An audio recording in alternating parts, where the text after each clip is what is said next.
अस्सलामु अलैकुम रहमतुल्लाहि व बरकातुहू।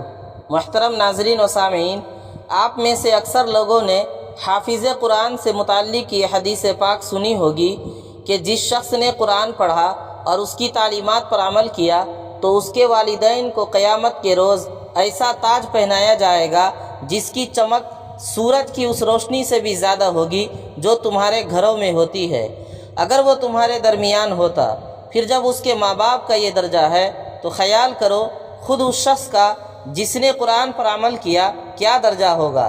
इसी तरह ये रिवायत भी आपने सुनी होगी कि जिसने कुरान पढ़ा और उसे पूरी तरह हिफ्ज़ कर लिया, जिस चीज़ को कुरान ने हलाल ठहराया उसे हलाल जाना और जिस चीज़ को कुरान ने हराम ठहराया उसे हराम समझा, तो अल्लाह उसे इस कुरान के ज़रिए जन्नत में दाखिल फरमाएगा और उसके ख़ानदान के 10 ऐसे लोगों के बारे में इस कुरान की सिफारिश कबूल करेगा जिन पर जहन्नम वाजिब हो चुकी होगी।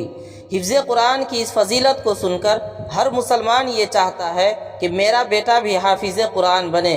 तो इसी तरह की एक ख़बर मशहूर क्रिकेटर शुएब मलिक और सानिया मिर्ज़ा के मुताल्लिक़ आ रही है। जी हाँ नाज़रीन, पाकिस्तानी क्रिकेटर शुएब मलिक का कहना है कि वो अपने बेटे को हाफिज़ कुरान बनाना चाहते हैं। एक इंटरव्यू में क्रिकेटर शुएब मलिक को बतौर मेहमान मदऊ किया गया। मेज़बान की जानिब से शुएब मलिक से उनके बेटे के हवाले से पूछा गया कि वो अपने बेटे को कभी क्रिकेटर बनाने के लिए ज़ोर नहीं देंगे। तो जवाब में शुएब मलिक ने कहा कि मैं अपने बेटे को न सिर्फ क्रिकेटर बल्कि किसी भी काम के लिए ज़बरदस्ती नहीं करूँगा। क्रिकेटर का कहना था कि कुरान हिफ्ज़ करवाना मेरी ख्वाहिश है और मैं ऐसा चाहता हूँ। इसके अलावा वो अच्छा पढ़े और सबकी इज्जत करे। बस मैं ये चीज़ें अपने बेटे से चाहता हूँ, बाकी वो ज़िंदगी में जो करना चाहता है वो करे। नाज़रीन, उम्मीद करता हूँ कि वीडियो आपको अच्छी लगी होगी। अगर आप चैनल पर पहली बार आए हैं तो बराए मेहरबानी चैनल को सब्सक्राइब कर दें ताकि हमारी सारी वीडियोज़ की नोटिफिकेशन आप तक पहुँचती रहे। शुक्रिया, जज़ाकल्लाह।